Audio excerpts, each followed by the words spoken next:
vamos então aqui mesmo montar. Olha o que tem por aí, tem diferentes soluções que podem ser criadas já usando os jovens e as crianças, né, ou reproduzir processos que já estão acontecendo. E o que eu tenho alguns depositórios desses movimentos do empreendedorismo social que já estão colecionando no mundo afora essas experiências ou estimulando. Então, a Choca, a Avina para Mercados Inclusivos, a Fundação Schwab, o dono do eBay criou uma fundação que financia isso, a Artemisia, tem a ANTI nos Estados Unidos, mas ainda são coisas assim, que estão numa escala. Então essa disseminação precisa dar um pulo e sabe? E as escolas podem ajudar muito. E aí, então, assim, tomando esse gancho das escolas e pensando um pouco nessa questão do currículo, né? Como é que esse currículo oficial, você que lida com a escola, com a educação à distância e tal, como esse currículo oficial, que muitas vezes é tão enrijecido, né? Ou como o Gilson falou, vem os pacotes de cima da secretaria para a escola, como que esses valores, esses temas, esses conhecimentos não são só valores, tem muito conhecimento aí, porque eu sinto isso muito, quer dizer, toda essa questão de uma educação científica que a gente precisa ter muito, né? Como é que isso dialoga com o currículo oficial da escola? Como pode dialogar? Hoje a gente vive uma situação que é estranha, né? Porque pense que os avaliadores são sempre em cima de conteúdos. O conteúdo que um menino tem que ter ao sair do ensino médio é um absurdo. É um volume de informação, de conhecimento, de habilidade de fazer isso, aquilo, outro, tão grande, que eu acho que essa prática de refletir e de ter uma visão crítica e desenvolver posturas fica para segundo plano. Os professores, se você conversa assim, de um modo geral, o professor do ensino médio, ele está preocupado em cobrir a matéria e ele não consegue. Então eu vejo o caso de biologia. O conteúdo de biologia exigido nos vestibulares ou até mesmo nas diretrizes curriculares é enorme. O professor, por sua vez, tem 2 aulas por semana. O que ele pode fazer numa sala de aula se os alunos dele vão ser cobrados por desempenho de conhecimento, por conhecimento acumulado? Ele não tem como discutir questões mais profundas, ou ele não tem como desenvolver posturas nesses alunos, né? Então, ou isso já veio lá de trás e vai permanecer como está, porque ele não tem oportunidade de dizer. Esse é o grande problema. O currículo oficial ele é extenso demais. E aí você pega questões assim, que são bem interessantes, quando você tem as transversalidades colocadas no currículo, que deveriam ser justamente aqueles pontos de desenvolvimento não cognitivo, né, de desenvolvimento de posturas, de atitudes. Isso virou o quê? Virou uma página de uma apostila. Então, vamos dizer, pluralidade, não sei o quê, é um tema interdisciplinar, tem lá um texto, tome e leia, vou te dar uma prova sobre isso. Mudou a atitude do aluno? Então, o currículo oficial, ele compromete, eu acho, toda essa prática. Ou isso é tratado no ensino fundamental, ou depois na O ensino médio coloca as pessoas muito pro objetivo, que é passar no vestibular. Pois Você acaba perdendo um tempo precioso ali de formação. Eu acho que a gente tem assim, os exames, mas a gente tem o Enem, que a maioria dos alunos das escolas públicas pode ficar no Enem, e não tem essa cobrança tão... Mas existem cursinhos para o Enem já. Sim. Quando o avaliador vira o objetivo, você tem um problema enorme nas estratégias do que ensinar. A avaliação está valendo mais do que o aprendizado. aprendizado. Virou objetivo. Virou o foco final, assim. a gente estuda para aquilo e não para se desenvolver ou então para se formar um cidadão.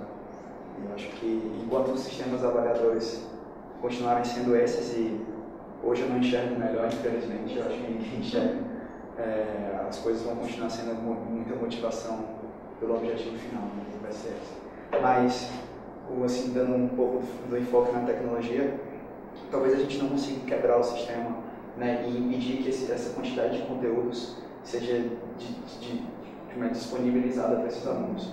Porque, no fim das contas, essa parte mais difícil de a gente modificar. Porque os alunos vão ter que adquirir todos esses conteúdos. Então, uma coisa que eu fui me questionando durante esses últimos 2, 3 anos é como que a gente faz para criar coisas que vão agregar a sala de aula de maneira que esses conteúdos sejam transmitidos de uma maneira mais rápida e permita que o professor consiga ter mais tempo para transmitir os valores que realmente são necessários para tudo isso. E o mais engraçado é que, visitando as escolas, tanto privadas quanto públicas, a gente ouve dos educadores, de maneira geral, que o local mais interessante para se inovar é o ensino fundamental, porque não tem a cobrança pela prova final, mesmo com o Enem. Então, realmente, se a gente quiser gerar alguma mudança, e a mudança que a gente no Queimático vem tentando fazer, é começar por ali, por aquela geração, e começar a capacitar os professores a entender que, por exemplo, a tecnologia pode ser um recurso super interessante para conseguir transmitir esses conteúdos e ele ter tempo para fazer outras dinâmicas. Só que se a gente for, por exemplo, tentar gerar essa transformação na sala de aula no ensino médio e dar um novo instrumento para o professor, ele vai ser cobrado pelo desempenho dos alunos no Enem, e é assim. Então, a mudança, ela tem que ser estratégica, né, muito bem pensada, e a tecnologia, por meio daquelas metodologias pedagógicas que a gente citou há um tempo atrás, ela está aí para contribuir para a solução desse problema, né, a maneira como eu enxergo.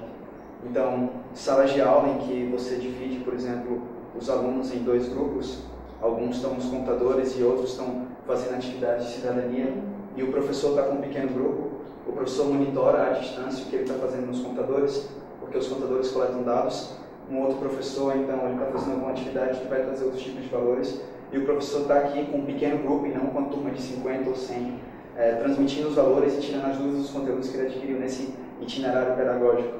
E se a gente for verificar no mundo, que depois você for olhar, esse tipo de metodologia pedagógica já virou política pública em alguns países. Nos Estados Unidos, alguns pesquisadores encontraram um novo modelo de novos itinerários pedagógicos que foram surgindo para guiar esses alunos por meio dessa transformação em que eles adquirem os conteúdos mais rapidamente por meio da tecnologia e depois o professor entra no papel fundamental de mentor e facilitador e transmissor daqueles outros valores, né? Só levantando essa questão. Posso puxar mais uma vez aqui na linha do contra? Já vem aqui. Eu acho que a questão de tecnologia, de metodologia, de conteúdo, ela é infinita e a gente nunca vai resolver. Eu acho que não sai do problema. O Luiz Mercadante acabou de declarar que nós estamos ruim porque tem conteúdo demais. Porque tem o quê? Conteúdo demais. Ah, que falou isso. Não dá para o ministro dizer que, olha, as pessoas têm que estudar muito, por isso que elas não estão conseguindo tirar nota, não dá tempo de estudar. Mas enfim, acho que tem uma questão maior para mim, não é questão de quanto tem de conteúdo, de qual metodologia, de qual tecnologia. Acho que é dar um passo atrás, se perguntar por que existe essa escola. Qual é a relação entre essa instituição escola e a comunidade, a família, a sociedade e a economia? Porque é uma jaula, é uma prisão.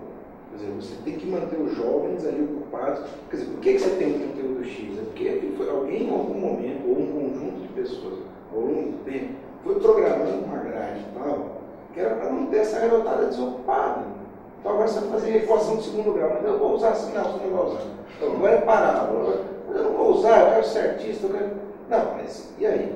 A sociedade, por isso que volta a questão do modelo, a sociedade, nós temos espaços públicos, centros culturais, cinemas, parques, para acolher essa juventude, ONGs e tudo mais, para acolher essa juventude, de tal forma que se tire da escola o que foi colocado a partir do modelo da sociedade industrial, entendeu? Que era um modelo de jaula, onde as pessoas ficam sentadas como se fosse uma linha de produção. Hoje a sociedade é em rede, é da diversidade, é do engajamento, é do ativismo, é da cidadania. Por isso que a metodologia de aproximar com a cidadania é interessante. Mas não é porque, vamos dizer, vai ser menos conteúdo. É porque a escola, como célula fabril, fortista, numa prisão, já era. Só que nós estamos introduzindo as novas tecnologias e as novas questões sociais e ambientais num ambiente que é o da prisão, fábrica, escola de 2 séculos atrás. É um regime na escola, é quase um é um regime disciplinar que era essencial para o capitalismo naquela época. Para superar a crise daquele capitalismo, precisa de outra escola. Então não é mudando dentro da escola, é mudando a escola. Não acho que a gente vai acabar com a escola, não é isso que eu estou dizendo. Então, mas teria que ter também na sociedade, tanto pelo setor público como no setor privado, etc., outros espaços para ocupar as pessoas na construção do futuro, e não apenas na joguinha. Tem algumas experiências, não sei se vocês conhecem, às vezes o Thiago ou a Roberta, que está mais ligado à escola, que são escolas que estão abertas à comunidade, não é muito calor, enfim, acho que tem algumas. Isso é uma riqueza extraordinária, não precisa diminuir necessariamente o programa de geometria. Ele vai fazer o programa de geometria, mas talvez tenha que abrir espaço para o sujeito. Agora, eu queria ser avaliado de uma outra forma. questão com você ainda, Gilson, que é assim, bom, você falou muito dos games, da gamificação, então como que vocês veem, Gilson, enfim, vocês todos, assim, o professor nessa relação com a tecnologia? A gente acabou não falando disso especificamente, quer dizer, como é que ele lida com essa tecnologia, a resistência que ele tem, como é que você viu isso nessa sua experiência de games aí? Eu vejo os games, primeiro, como uma linguagem mais próxima das gerações que estão vindo aí. Porque elas já recebem isso numa sociedade de consumo, de entretenimento, de espetáculo, já faz parte, o audiovisual, o cinema, a TV, o game, é onde a gente acaba sendo criado, digamos assim, nosso curso audiovisual. O professor, o pessoal que eu vou repetir essa frase, achava muito boa. A escola é do século XIX, o professor é do século XX, o aluno é do século XXI. Está esgarçado, isso aqui está tudo desequilibrado. Então, primeiro, o espaço da escola não é esse. Agora, esse professor, que não estará estritamente na escola, acho que é outra carreira. É outra carreira. Inclusive, a própria legislação, eu digo isso, eu estou na universidade, não estou no ensino fundamental e médio. A dificuldade que é você empreender, você fazer extensão. A conexão com a sociedade não é valorizada na universidade. Não é valorizada. Você tem que fazer o paper, você tem que estar na ponta do conhecimento, publicando, orientando as metas quantitativas iguaizinhas nos estágios anteriores, elas continuam na universidade, embotando e asfixiando esse professor, que teria que ser um professor cidadão, um professor sonhador, um professor empreendedor. É outro professor. O sistema não está estruturado para gerar esse professor, está estruturado para gerar um robô. Só também um pouco, porque também você também tem agora a educação à distância e como é que essa tecnologia para os professores nas suas experiências? As novas, pensar as novas tecnologias. É difícil você introduzir uma tecnologia do século XXI em professores do século XX com cabeça do século XIX. Então, por exemplo, é difícil mesmo. Assim, quando a gente começou, é um projeto que a gente tem com professores da rede pública junto com a Secretaria da Educação. No começo, o grande desafio foi a inclusão digital de grande parte desses professores que nunca tinham ligado aí. Agora, por parte dos nossos professores, ainda a internet é muito utilizada, as novas tecnologias são utilizadas como repositório de PDF, apostila. Então, é você usar a tecnologia com a mesma qualidade. Porque ela tem mais pobre. E muito pouco a gente se dá conta que o conteúdo mesmo, falando de conteúdo, você cobrir conteúdo, o aluno aprender com a coisa mais fácil desse mundo. Informação, ele tem assim. Informação, assim, do ponto de vista escrito, de conteúdo no sentido de informação, você cobra tranquilamente. Agora, usar a internet com mais criatividade, usar essa ferramenta com interação, tanto do professor com o aluno, como entre alunos, criar redes aqui nesse ambiente, usar tudo isso, usar Twitter, se apropriar dessas tecnologias no ambiente educacional ainda é um desafio. Eu acho que também tem um impacto, assim, se pensar de médio e longo prazo, que hoje, para ser uma economia emergente, a gente está sempre sendo comparado com China e Índia, né? muito complicado essa coisa de comparar, mas se você for olhar o nível de investimento na educação associada às tecnologias, a gente perde de lavada em forma corrida. E se a gente está num mundo globalizado e em que a manipulação dessas tecnologias, o aprimoramento delas vai ser cada vez mais valorizado, a gente se distanciar muito vai ter repercussões. Então, talvez uma das repercussões seja que a gente vai continuar sendo um país provedor de alimentos e matéria-prima básica, e nós não vamos agregar o cérebro aplicado nas inovações de ponta. Isso pode ser uma escolha, mas não acho que é uma escolha que nós estamos fazendo, é uma escolha que volta à política pública. Talvez se a gente não influenciar na mudança, na alocação dos recursos que vão para a ciência, que vão para a ponta, a gente não vai... E eu estou falando de um ponto de vista extremamente capitalista aqui, né? Corrida aí instalada, a corrida da nova matriz energética, dos novos modelos de produção e tudo mais. A outra questão, eu acho que em alguns países do mundo se estimula muito, se valoriza muito cérebros privilegiados. Eu venho de uma formação, tive algumas passagens na minha formação nos Estados Unidos. Tive a oportunidade de ver lá, é extremamente cruel, eu acho. Quando se investem nesses chamados cérebros privilegiados, que são importados de todas as partes do planeta e chegam lá com um pacote de exilado, né, diria assim, que você chega com casa, carro, infraestruturas, toma teu laboratório, vai criar. E ele vai ter o salário pro resto da vida e jamais essas pessoas não saem daquela acomodação, mas elas vão gerar muita criatividade, muito bens, muitas coisas. Não estou dizendo que esse é um modelo ideal, estou dizendo que existe em alguns lugares no mundo o reconhecimento de que investir nesses cérebros privilegiados, ou nessa troca, ou nesse modelo, gera bem, gera valor, gera resultados para a sociedade. Então, eu acho que isso daí também tem a ver com que modelo eu sempre vejo a educação em paralelo com a ciência. Né? A educação vai formar alguns que vão para a ciência. E será que a gente está se preparando o Brasil para isso? Eu não acho que estamos. Na verdade, mudou um pouquinho. Eu não lembro o que eu ia falar. Mas era com relação à capacitação de professores. Mas tudo bem. Então, eu acho, como que a Raquel está falando, né, eu acho que essa questão,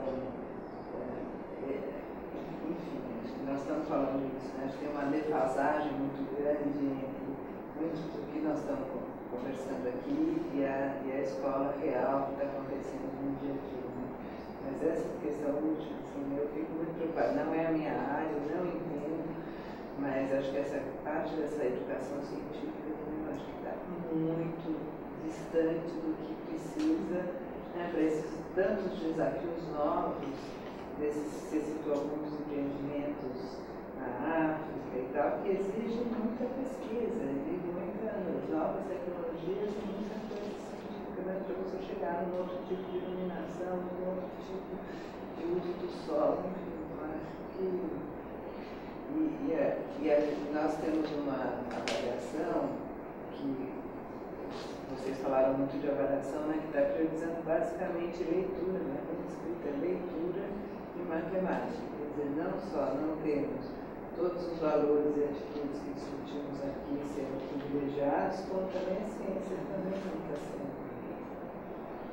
É interessante que esse déficit de conhecimento científico ele afeta a inovação, mas ele afeta também a gestão. Porque o bom gestor ele tem que saber tomar decisões. E a tomada de decisões implica uma capacidade de separar a informação, analisar, separar